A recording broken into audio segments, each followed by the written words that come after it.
What is up, good people?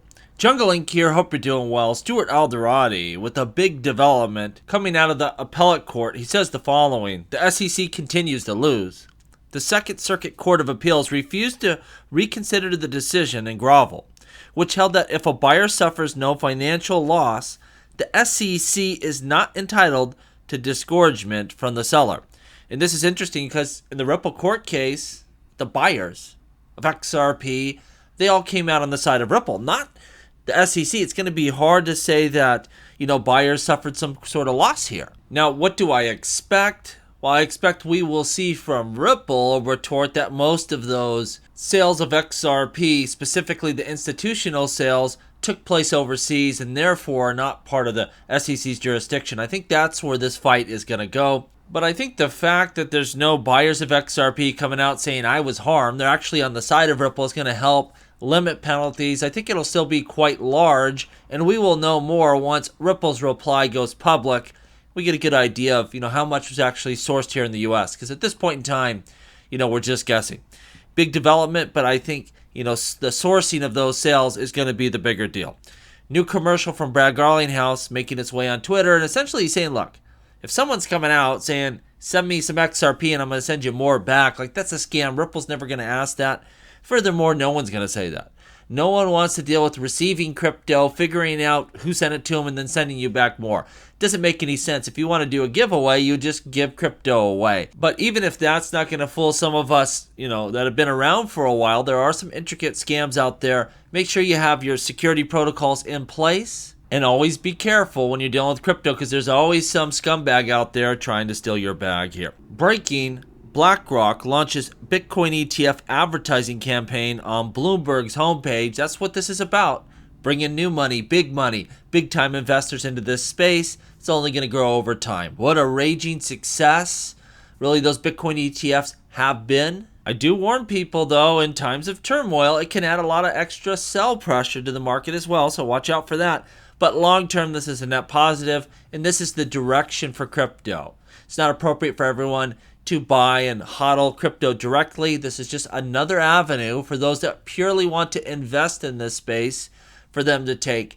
And I think it's going to be massive here. And all of that advertising money that's going to go out from BlackRock and Fidelity and your other big, institutions out there is going to pay dividends, both in just bringing more capital to this space and also education. Now we see this whole Uniswap fiasco here with the SEC going after the decentralized exchange. The latest development in their reign of terror. It makes you wonder, that's a decentralized exchange. What about the XRP ledger and its decentralized exchange? Does this put us back in the crosshairs again with the SEC?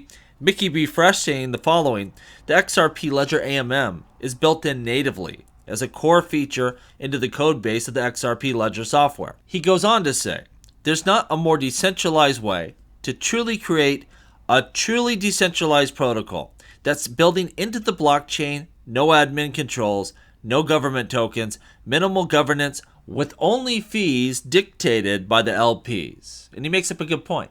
The decentralized exchange, the AMM pools, these are not tack-ons to the blockchain. They are native.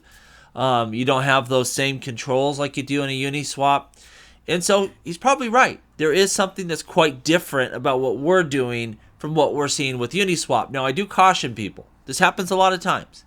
People will say, well, what we're doing is perfectly compliant for these novel reasons, and we should be safe, and they're going after these other protocols, these other coins, these other projects for these other reasons, obscure reasons. Sometimes it doesn't work like that. That we know the SEC doesn't have clear rules and guidelines on what they do. And until Congress steps in, you're truly not safe no matter what you do. You have to go out here and build the future. And, if the SEC comes knocking, you got to be ready to go to court. It's as simple as that. But I think Mickey B. Fresh is correct. There is quite a bit of difference from what we see on the XRP ledger versus other decentralized exchanges. Does the SEC want to circle back around and get whipped in court again? Let them come on in. We're ready for them. Now, lastly, Vet said the following: the base chain, a new layer 2 Ethereum chain on Coinbase, is doing great. Over $50 million in total revenues in 8 months. Vision is clear. Plug the XRP ledger into payment rails. Funnel institutional and retail users to the XRP ledger DEX. Tokenized products allow free distribution of value. The XRP ledger On-chain economy is where it's at. I think we're set up perfectly for the future here. For a long time, we had some exciting base capabilities, but we didn't have all the tools to really build out the future of DeFi and on-chain, liquidity and things like that. That's changing quickly. Right now, what's one of the big drivers of base? It's really trading of meme coins. Now, might not be meme coins forever. In the future, it might be other assets, other NFTs, all sorts of stuff, but it's just the efficient trade at a cheaper price than the Ethereum main chain. And I think XRP Ledger with AMM, so you can easily build liquidity, is going to be a prime time place to do that in the future. I believe the XRP Ledger can compete with any Ethereum Layer 2. It could be even an Ethereum Layer 2 scaling protocol in its own right. It's going to be a fantastic place to launch assets, to build, trading liquidity. And we're all going to be able to build off that, whether you're Ripple sending, institutional payments around the globe, or you're just someone sending a regular retail payment. It doesn't matter. More liquidity begets more liquidity. And it seems like it's all coming together now. So we can take a lot of this stuff on chain. That's where we want to be. We want to be fully decentralized. We don't want to rely on traditional, exchanges, things of this nature. We want most everything happening on chain. And especially as you start introducing, a Ripple stablecoin, I think more will follow. That's going to be a world-class product.